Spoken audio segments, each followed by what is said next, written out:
Je m'appelle Anne Choulet, je suis titulaire ici à Moudon, ainsi qu'au temple de Broye à Prilly, tout comme au temple des Croisettes à Épalinges. On avait un piano chez nous parce que mon frère et ma sœur en jouaient, donc moi je jouais aussi. J'ai adoré un disque qui était La vie de bar racontée aux enfants.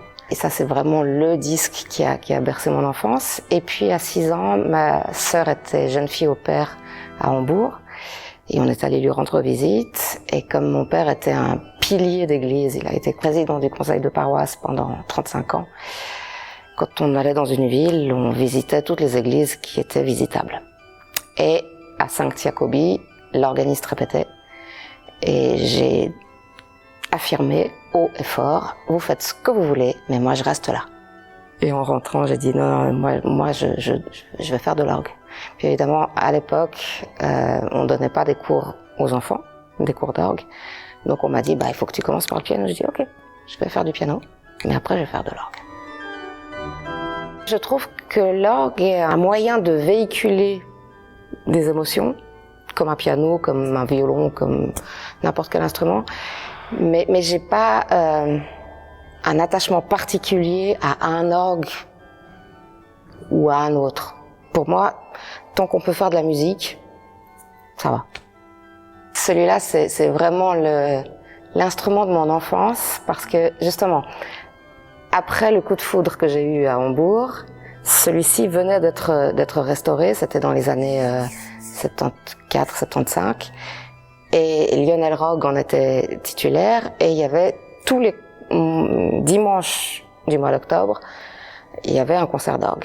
Et je disais, moi quand je serai grande, je serai organiste là. Et ça a marché. C'est tellement merveilleux de pouvoir faire ce qu'on aime et d'en faire son métier. Moi je dis merci tous les jours, quoi, c'est magnifique. Alors mon meilleur souvenir comme organiste, c'est à Alkmaar, en Hollande. On était en tournée organologique avec Jean-François Vaucher, qui était mon professeur, et tous ses élèves, donc on était une dizaine. Et le titulaire a joué la toccata dorienne. Et puis, après la toccata, il a demandé si quelqu'un connaissait la fugue. J'ai dit, oui, moi. Et il s'est passé un truc incroyable. Je me suis vue à 10 mètres plus haut, en train de jouer. Ma belle-fille, qui est très versée dans le bouddhisme et ce genre de choses, me dit « t'as eu un état d'éveil ». Alors je sais pas très bien ce que c'est. Ça fait presque 40 ans maintenant que j'aimerais bien que ça revienne, mais c'est jamais revenu. Peut-être que c'est donné qu'une seule fois dans la vie, mais c'était magnifique.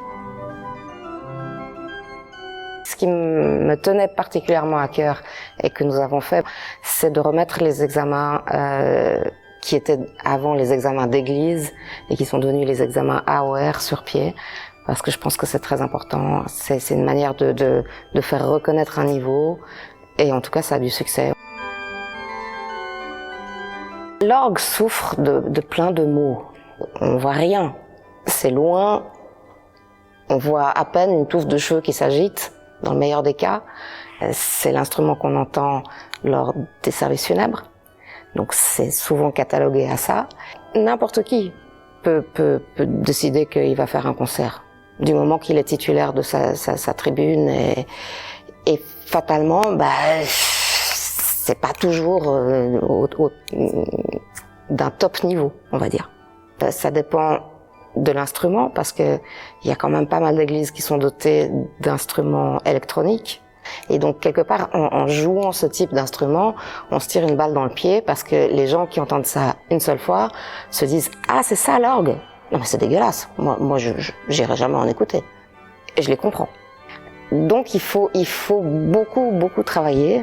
Moi, de temps en temps, je me sens un peu comme une missionnaire. Mais missionnaire de l'orgue. Et alors, ce que j'ai inventé, entre guillemets, ici, c'est des concerts avec un comédien en bas. Donc d'avoir un comédien qui fait le relais, entre guillemets, entre le public et l'orgue, d'avoir aussi d'autres instruments avec l'orgue, fait que les années que j'appelle à thème. On a 150 personnes à chaque concert. Alors que souvent, les concerts d'orgue n'attirent guère plus que 20 ou 30 personnes.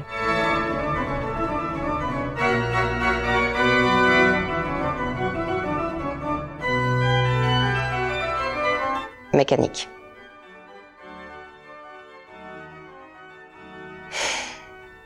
Baroque.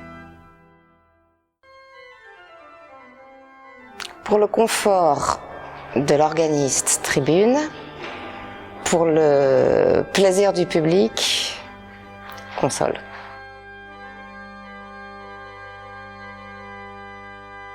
Au moins 2. Longue, comme ici.